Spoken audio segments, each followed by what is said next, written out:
اعوذ باللہ من الشیطان الرجیم بسم اللہ الرحمن الرحیم۔ برادران عزیز، ہماری یہ آج کی نشست 9ویں نشست ہے بعنوان ایصال ثواب۔ آج بھی ہم پچھلی نشست کے تسلسل میں بیان کریں گے تلاوت قرآن مجید کا ایصال ثواب۔ کلام الہی کی بڑی فضیلت اور شان ہے۔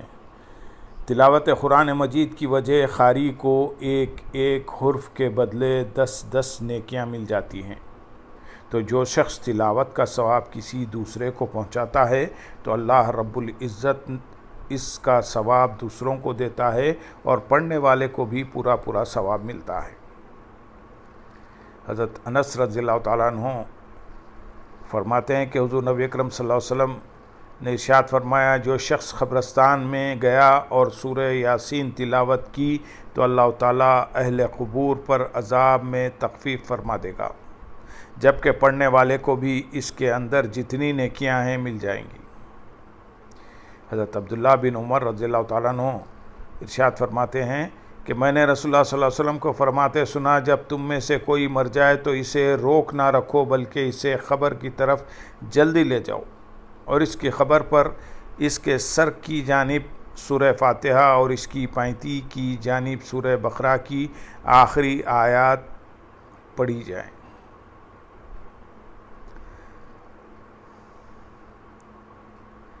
میت کے لیے قرآن کا ثواب کرنے اور اسے ثواب پہنچنے میں علماء کا اختلاف ہے۔ صحیح قول یہ ہے کہ ثواب پہنچتا ہے۔ پھر آگے اسی مقام پر قبر پر قرآن خوانی کے جواز کے حوالے سے فرماتے ہیں کہ اور قبر پر قرآن پڑھنا مکروہ نہیں ہے، یہی صحیح ہے، جیسا کہ شیخ ابن الحمام رضی اللہ تعالیٰ عنہ نے ذکر کیا ہے۔ تسبیح و تکبیر کا ایصال ثواب۔ حضرت جابر رضی اللہ تعالیٰ عنہ بن عبداللہ سے مروی ہے کہ فرمایا کہ حضرت سعد بن معاذ رضی اللہ تعالیٰ عنہ فوت ہو گئے تو ہم حضور صلی اللہ علیہ وسلم کے ساتھ ان کی طرف گئے۔ جب حضور نبی اکرم صلی اللہ علیہ وسلم نے ان کی نماز جنازہ پڑھ لی اور انہیں قبر میں رکھ دیا گیا اور قبر کو برابر کر دیا گیا تو آپ صلی اللہ علیہ وسلم نے تسبیح فرمائی، پس ہم نے بھی طویل تسبیح کی، پھر آپ صلی اللہ علیہ وسلم نے تکبیر فرمائی تو ہم نے بھی تکبیر کہی۔ اس پر عرض کی گئی، یا رسول اللہ صلی اللہ علیہ وسلم، آپ نے تسبیح و تکبیر کیوں فرمائی؟ آپ صلی اللہ علیہ وسلم نے ارشاد فرمایا، اس نیک بندے پر قبر تنگ ہو گئی تھی، ہم نے تسبیح و تکبیر کی یہاں تک کہ اللہ نے اس پر فراخی فرما دی۔ اس حدیث کو مسند احمد حنبل میں روایت کیا گیا ہے۔ روایت میں ہے کہ حضرت سعد بن عبادہ رضی اللہ تعالیٰ عنہ بیان کرتے ہیں کہ انہوں نے کہا، یا رسول اللہ صلی اللہ علیہ وسلم، سعد کی والدہ فوت ہو گئیں، پس کس چیز کا صدقہ کرنا سب سے افضل ہے؟ آپ صلی اللہ علیہ وسلم نے ارشاد فرمایا، پانی کا۔ انہوں نے کنواں کھدوایا اور کہا، یہ کنواں سعد کی ماں کے لیے ہے۔ اس حدیث کو سنن ابی داؤد نے روایت کیا ہے۔ کنواں کھدوانے کا حکم سرکار مدینہ حضور نبی اکرم صلی اللہ علیہ وسلم نے اس لیے دیا کہ اس وقت مدینے میں میٹھے پانی کی قلت تھی اور میٹھا پانی مسلمانوں کو نہیں ملتا تھا۔ میلوں کا سفر کر کے چھوٹی چھوٹی مشکیں پانی کی بھر کے لائی جاتی تھی۔ اس دوران حضرت عثمان بن عفان رضی اللہ تعالیٰ عنہ نے میٹھے پانی کا ایک کنواں ایک یہودی سے خرید کر وقف کر دیا، جس سے مسلمانوں کو آسانی ہو گئی۔ ان احادیث سے یہ بھی واضح ہوا کہ جن کے والدین، بزرگ اور عزیز و اقارب وصال کر چکے ہیں، وہ بعد از انتقال ان کی خدمت کس طرح بجا لا سکتے ہیں۔ والدین کے اولاد پر بڑے احسانات ہیں، بعد از وصال ان کو یاد رکھنا اور ان کے احسان کا بدلہ احسان سے چکانا اولاد کی ذمہ داری ہے، اور یہ ذمہ داری ایصال ثواب کی صورت میں ہی نبھائی جا سکتی ہے۔ آج کے دور میں بھی لوگ اپنے والدین کے ایصال ثواب کے لیے مسجدوں میں، عوامی گزرگاہوں پر اور جگہ جگہ ٹھنڈے پانی کے لیے الیکٹرک واٹر کولر اور سبیلیں لگاتے ہیں۔ یہ عمل صالح بعض سے ایصال ثواب ہے، اور اس کی اصل یہی حدیث پاک ہے۔ حضرت ابو ہریرہ رضی اللہ تعالیٰ عنہ سے روایت ہے کہ نبی اکرم صلی اللہ علیہ وسلم کی خدمت میں اگر ایسا شخص لایا جاتا جو قرض چھوڑ کر مرتا تو آپ صلی اللہ علیہ وسلم پوچھتے کیا اس نے ادائیگی کے لیے کچھ چھوڑا ہے؟ اگر کہا جاتا جی ہاں اس نے چھوڑا ہے تو آپ صلی اللہ علیہ وسلم اس کی نماز جنازہ پڑھتے، ورنہ صحابہ کرام رضی اللہ تعالیٰ عنہ سے فرماتے اپنے ساتھی کی نماز جنازہ پڑھو۔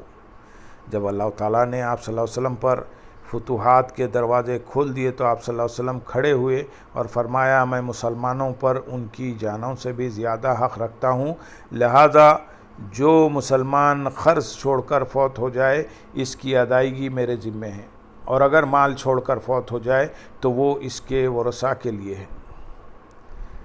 امام ترمذی فرماتے ہیں کہ یہ حدیث حسن صحیح ہے۔ اس حدیث کو جامع ترمذی میں روایت کیا گیا ہے۔ روایت میں یہ بھی آیا ہے کہ حضور نبی اکرم صلی اللہ علیہ وسلم کے سامنے جنازہ لایا گیا، چونکہ وہ شخص مخروص تھا، لہذا آپ صلی اللہ علیہ وسلم نے دریافت فرمایا کہ کوئی ہے جو اس کا قرض اتارے؟ کسی صحابی رضی اللہ تعالیٰ عنہ نے وعدہ کیا اور آپ صلی اللہ علیہ وسلم نے نماز جنازہ پڑھا۔ معلوم ہوا کہ دوسرے کے عمل کا ثواب پہنچا ہے، کیونکہ میت خود تو قرض ادا نہیں کر رہی بلکہ اس کی طرف سے ادا کیا جا رہا ہے۔ ایک روایت میں آتا ہے کہ حضرت ابن عباس رضی اللہ تعالیٰ عنہ بیان کرتے ہیں کہ حضرت سعد بن عبادہ رضی اللہ تعالیٰ عنہ کی والدہ فوت ہو گئی اور وہ موجود نہ تھے۔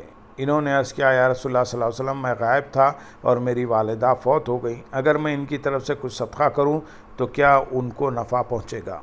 آپ صلی اللہ علیہ وسلم نے فرمایا ہاں۔ انہوں نے کہا کہ میں آپ کو گواہ کرتا ہوں کہ میں نے اپنا پھلوں والا باغ اپنی والدہ کی طرف سے صدقہ کر دیا۔ اس حدیث کو صحیح بخاری میں روایت کیا ہے۔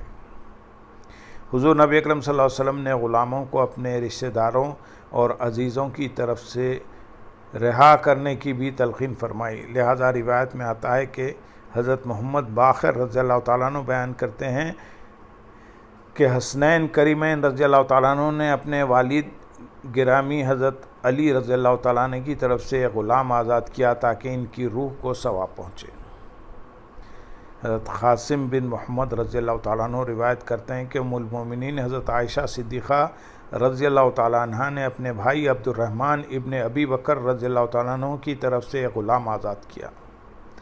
سنت مبارکہ سے واضح ہوا کہ اپنے والدین، بزرگ، اساتذہ، عزیز و اقارب کی بخشش و مغفرت اور بلندی درجات کے لیے ایصال ثواب کے جائز طریقوں میں سے جو بھی طریقہ اپنایا جائے وہ درست ہے اور اللہ تعالیٰ ضرور نفع پہنچاتا ہے۔ اگر غور کیا جائے تو ہماری طرف سے نیکی اور بھلائی کے مستحق بھی سب سے زیادہ یہی لوگ ہیں جو ہم سے پہلے مہلت عمل ختم کر کے اس دنیا سے رخصت ہو گئے۔ اگرچہ موت کے ساتھ نام اعمال تو بند ہو جاتا ہے، لیکن اس کی رحمت کا دروازہ کھلا رہتا ہے اور اس کی رحمت گناہگار بندوں کی بخشش کے بہانے تلاش کرتی رہتی ہے۔ چنانچہ آج کل جو